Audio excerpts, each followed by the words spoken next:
Hi எல்லாருக்கும் வணக்கங்க. Welcome to Edumatics plus. பதிவுத்துறை தொடர்பான ஒரு முக்கியமான செய்தி தான் இப்போ நம்ம பார்க்க போகிறோம்.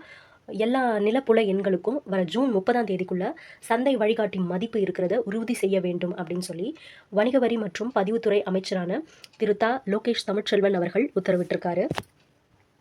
இதை பற்றி நமக்கு செய்தி மக்கள் தொடர்பு துறை வெளியிட்டுள்ள செய்தி குறிப்பில் என்ன சொல்லியிருக்காங்கன்னா, சென்னை ராஜாஜி சாலையில் உள்ள மாவட்ட பதிவாளர் அலுவலகத்தில் அமைச்சர் லோகேஷ் தமிழ்ச்செல்வன் அவர்கள் தலைமையில் நேத்திக்கு ஆய்வுக் கூட்டம் நடைபெற்றுச்சு அப்படின்னு சொல்லியிருந்தாங்க.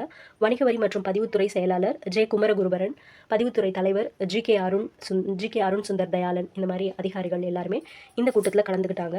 பதிவுத்துறை அதிகாரிகளுடைய பணித்திறன் குறித்து நடைபெற்ற இந்த முதல் கூட்டத்தில் பொதுமக்கள் கிட்ட கண்ணியமாக நடந்துக்கணும், ஆவணங்களை என்னைக்கு ரெஜிஸ்டர் பண்ணுறாங்களோ அன்னைக்கே திருப்பி வழங்கணும் அப்படின்னு சொல்லி அறிவுறுத்தல்கள் எல்லாம் அமைச்சர் வழங்கியிருக்காரு.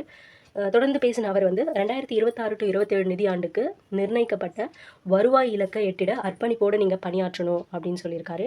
அதே போல் தேவையில்லாத காரணங்களுக்காக ஆவணங்களை நிலுவையில் வச்சு பொதுமக்களை அலைக்கழிக்கக்கூடாது அப்படின்னு வலியுறுத்தியிருக்காரு. அது மட்டும் இல்லாமல் இந்த மாத இறுதிக்குள்ள அனைத்து நிலப்புல எண்களுக்கும் சந்தை வழிகாட்டி மதிப்பு இருக்கிறத உறுதி செய்ய வேண்டும் சொல்லி நம்மளுடைய அதிகாரிகள் அனைவருக்கும் இவர் உத்தரவிட்டிருக்காரு.